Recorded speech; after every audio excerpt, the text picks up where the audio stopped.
조기 대선을 26일 앞두고 5개 정당 대선 후보가 모두 모여 본격적인 본선 경쟁의 시작을 알렸습니다. 네, 첫 TV 합동 토론회에서 맞붙으면서 정책 검증을 뛰어넘어 치열한 공방전을 벌인 건데요. 자세한 소식을 정치부 김혜영 기자와 함께 이야기 나눠보겠습니다. 김 기자 어서 오세요. 네, 안녕하세요.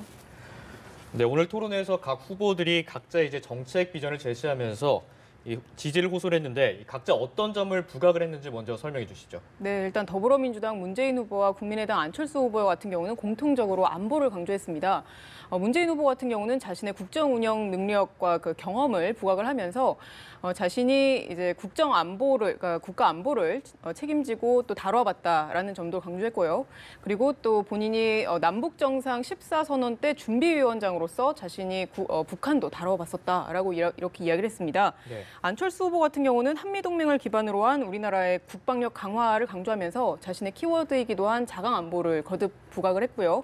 홍준표 후보 같은 경우는 이제 민주노총과 또 전교조를 개혁하겠다라고 강조했습니다.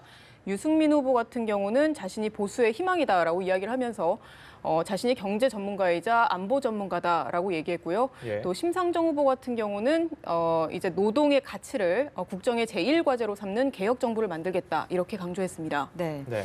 각 후보들 앞서 저희가 리포트를 통해서도 봤지만 안보, 경제, 사드 현안, 주요 현안들을 놓고 격돌을 벌이지 않았습니까? 네. 그 최근에 이제 이슈가 되고 있는 미국의 선제 타격 움직임 이 부분에 대해서 각 주자들의 어떤 입장을 보였습니까? 네, 말씀하신 것처럼 토론회에서 주요 질문 중에 하나가 방금 말씀하신 거였습니다. 네. 그러니까 미국이 북한에 대해서 선제 타격에 나선다면 어떻게 대응하겠느냐라고 질문이 나왔는데요. 일단 그 질문에 대해서 문재인 후보와 안철수 후보 같은 경우는 사실상 비슷한 답변을 내놨습니다. 주요 그 주변 강국 지도자들에게 전화를 해서 우리들의 입장을 전하겠다라고 이제 시작이 됐는데요. 예, 문재인 후보 같은 경우는 이제 미국 대통령에게 전화를 해서 일방적인 선제 타격은 안 된다라고 이야기하겠다. 그래서 선제 공격을 보류시키겠다라고 말했습니다. 안 후보도 마찬가지였는데요. 그러니까 미국 대통령에게 전쟁은 절대 안 된다라고 이야기를 하고 또 시진핑 중국 국가주석에게도 전화를 해서 북한의 압력을 가하라라고 이야기하겠다라고 했습니다. 나머지 후보들도 선제 타격에 대해서는 부정적인 인식을 내비쳤는데요.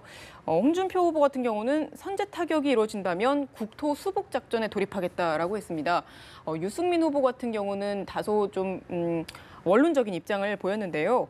그 선제 타격을 한다면 한미 간의 충분한 합의하에 충분한 군사적인 준비 태세가 갖췄을 때 해야 한다라고 원론적인 입장을 보였습니다. 예. 심상정 후보 같은 경우는 이제 한반도에서 군사 행동이 있을 수 없다는 대통령 특별 담화를 발표하겠다고 했습니다. 네.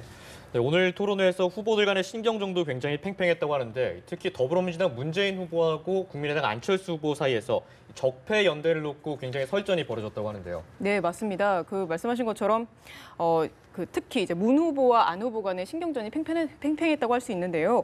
먼저 포문을 연 건 안철수 후보였습니다. 예. 그러니까 안철수 후보가 이제 문 후보가 평소 자신의 지지 세력에 대해서 이제 적폐 세력이라고 한 것에 대해서 그것은 국민을 모독하는 것이다라고 거듭 비판을 했습니다. 네, 이에 대해서 문 후보는 국민이 무슨 죄가 있느냐라고 반문을 하면서 박근혜 정권과 함께했던 그 구여권 정당이 적폐 세력이 아니냐라고 또 반문을 하면서 반격에 나섰습니다. 자강론과 연대론 그리고 적폐 세력 프레임뿐만 아니라 안철수 후보의 그 유치원 공약 관련해서도 이제 공방전이 이어졌는데요. 문 후보는 이제 안 후보를 향해서 유치원 공교육화에는 찬성을 하면서 어떻게 단설 유치원을 이제 억제하겠다는 거냐, 그것은 모순 아니냐라고 얘기했습니다. 이에 대해서 안 후보는 그게 아니라 병설 유치원을 획기적으로 증강하겠다는 것이다라고 설명을 하면서 네. 그냥 단설 유치원이 아니라 대형 단설 유치원에 국한해서 이야기한 것이다라고 거듭 해명을 했습니다. 네. 그런가 하면 홍준표 후보는 이제 나머지 모든 후보들에게 공격을 받으면서 네. 그야말로 전방위 전투를 벌였다 이런 얘기 나오던데요. 네네. 특히 문 후보의 공방전이 그렇게 치열했습니까? 네, 맞습니다. 일단 홍준표 후보와 문재인 후보는 그 과거 박연차 게이트 사건을 놓고 정면 충돌했습니다. 예. 홍 후보는 이제 노 전 대통령이 박연차 회장으로부터 뇌물을 받았을 때 정말 몰랐느냐라고 거듭 그 문 후보를 추궁했습니다. 그러니까 문 후보가 당시 대통령 비서실장이었기 때문에 예. 그렇게 추궁을 한 건데요. 그러자 문 후보는 지금 노 전 대통령이 뇌물을 받았다는 던졌다고 이야기하는 것이냐, 그 발언에 책임을 지셔야 한다라고 얘기했습니다.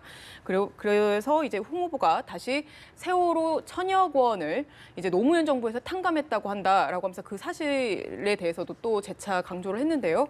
이에 대해서 문 후보는 노무현 정부가 탕감했다고 한 말 그것에 대해서도 책임을 지셔야 한다라고 하면서 법원이 탕감을 했지 노무현 정부가 탕감한 것은 아니다라는 취지로 이제 반박을 했습니다.